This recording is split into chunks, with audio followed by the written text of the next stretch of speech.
whatever you're leading, it's a church, a business, organization, we do assessment tools. You know what I mean? So a couple assessment tools that we do is you could do the DISC test, the DISC test. You could do Myers-Briggs.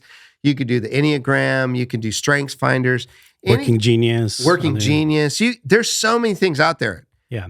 Use them all, because the better profile you have on somebody, the more you can go, oh, okay. Yeah.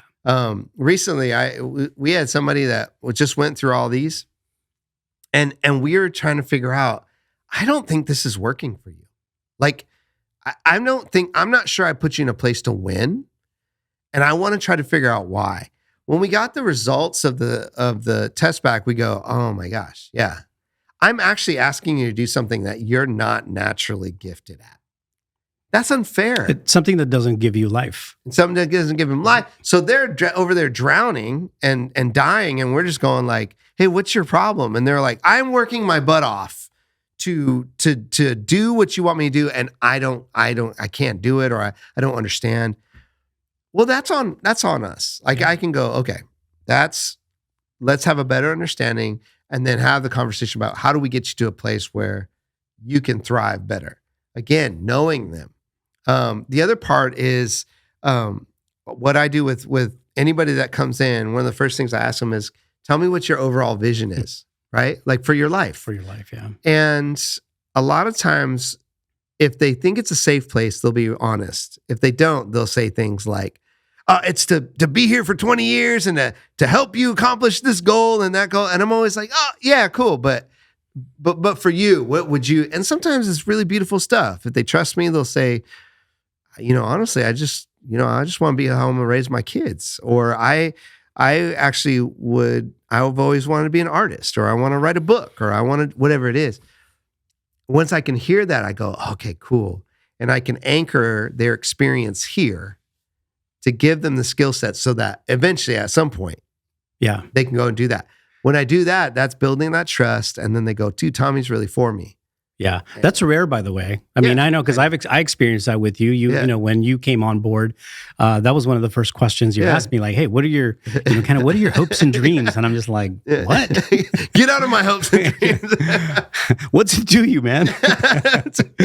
No, but I love that, because it does show me that you care, but it also shows me that you're thinking about my future as well. Yeah. Right. Yeah. Because I think one of the most important things that we could do is pray for vision to see the possibility of what people can become, not just who they are. Yeah. So good. Right. Pray for that vision as a leader, so that when you look at your people, God shows you who they can become. Yeah. And that's the person that you as a leader should work on developing them toward. Right. And unless you know partly what their heart, what their desire is, it's going to be hard to do that. If you're not getting to know them, like this whole episode is about why it's important to know your people. If you don't get to know them on a deeper level that way, then it's impossible for you to figure out how you can help be part of that journey for them and helping them become who God created them to be. Yeah, no, that's it, man. Another thing that we do too is when you have, even in an organization, you have like performance development plans, or you built in check-ins. Yeah. And part of our check-ins are we usually start with on our forums are, how are you doing? Is there anything and we don't force people to share. You don't have to share all your marriage stuff, but we just give that space. Are you doing okay?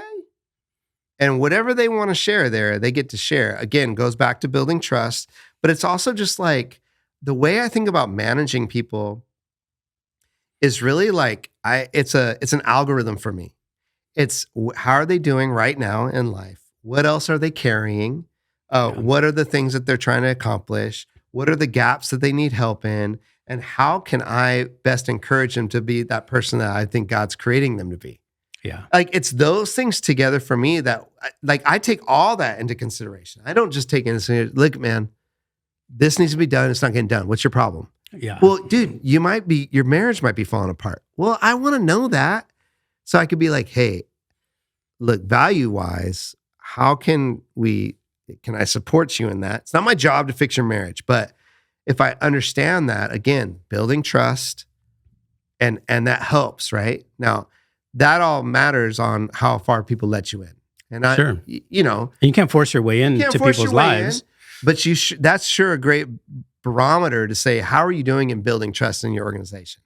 And so when you get to know your people like that, that stuff comes up, right? And there's laughter and there's jokes and there's storytelling. And that's one of the reasons we've been struggling with, like, you know, we have this office space and people are only in here a couple of days a week, but it's like, why that's so important, right? Now, I'm not here to advocate, you know, office time or office buildings, but you do need that space to get to know people. Sure. You know, and so you think about that in your overall corporate culture and events. Yeah. I mean, I think, you know, what we're trying to do here is introduce this new paradigm of leadership that's different than what we've grown up with, honestly.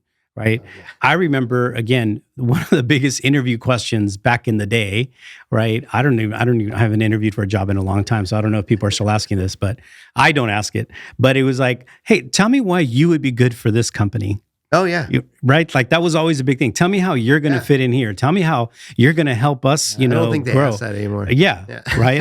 I think the person will get up and walk out the door if you ask them that question.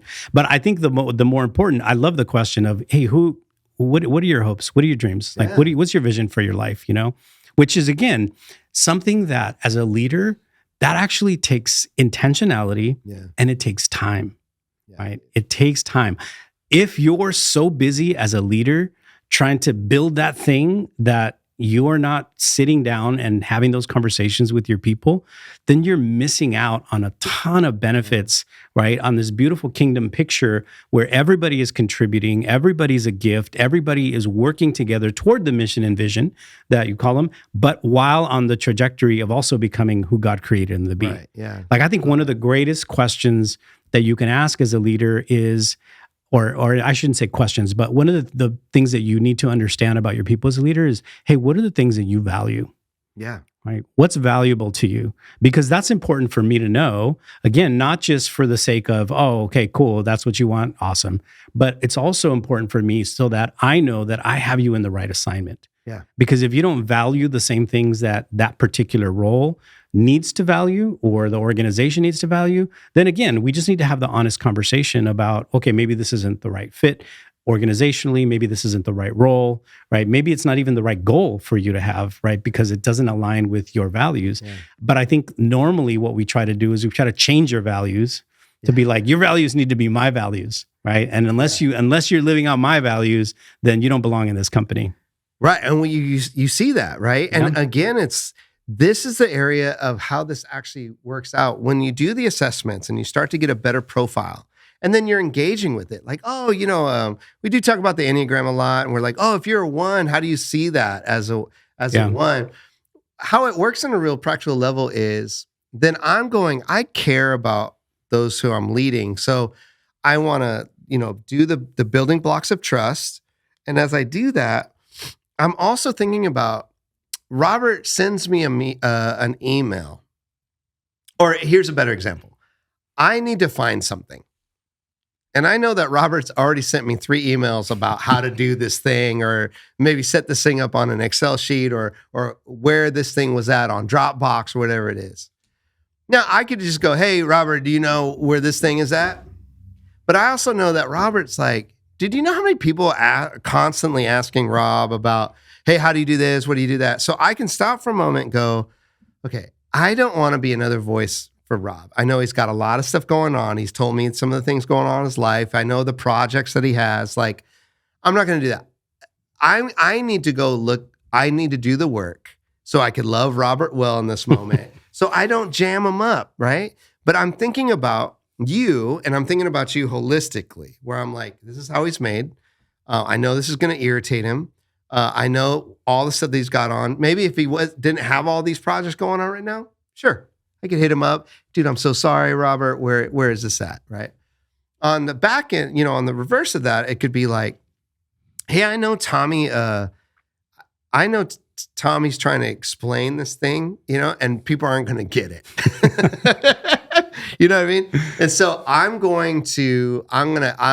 step in, I'll help him mitigate that by working this thing out. Here's the outline for this. Oh man, thank you. That's really helpful. Like, then you start really on a base level, just loving each other better.